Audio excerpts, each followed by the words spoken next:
A l'equip d'atenció primària de Cassà de la Selva, igual que la resta de l'atenció primària, van començar aquesta epidèmia amb un cert neguit i incertesa produït per allò desconegut.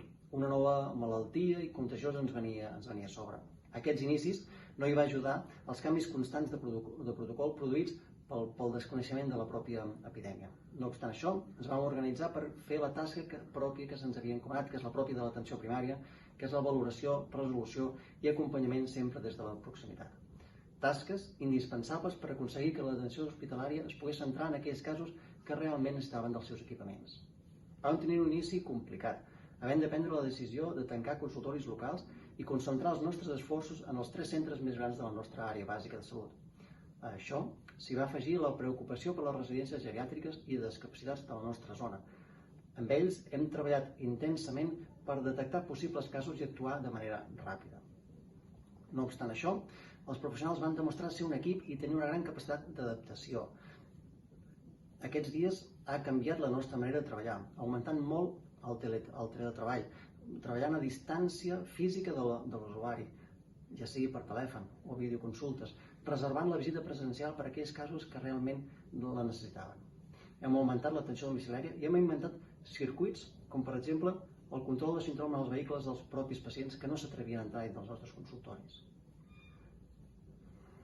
Hem hagut d'enfrontar-nos al dol d'aquells que han perdut algun familiar sense poder estar a prop dels seus estimats. Hem descobert diferents maneres, algunes protocolitzades i d'altres molt imaginatives, que han utilitzat els pacients per contactar amb nosaltres. Moltes d'aquestes maneres han vingut per quedar-se. Però tot això no hauria estat possible sense la capacitat de treball en equip, l'esforç i la capacitat d'adaptació de tots i cadascun dels professionals que treballen en aquest equip d'atenció primària.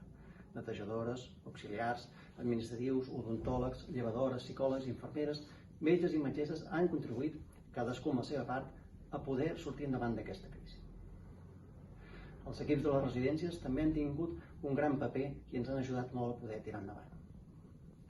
També s'ha de reconèixer el paper que ha tingut la nostra població de referència. Han sabut adaptar-se a la nova situació i facilitar-nos la nostra tasca. I ara toca mirar endavant. Tot el país ha passat una experiència molt traumàtica amb pèrdua d'éssers estimats, però hem d'aprofitar la lliçó apresa, l'ús de nous recursos per seguir en el camí de l'aprenentatge constant de la nostra professió i seguir ajudant i acompanyant a la salut dels nostres conciutadans.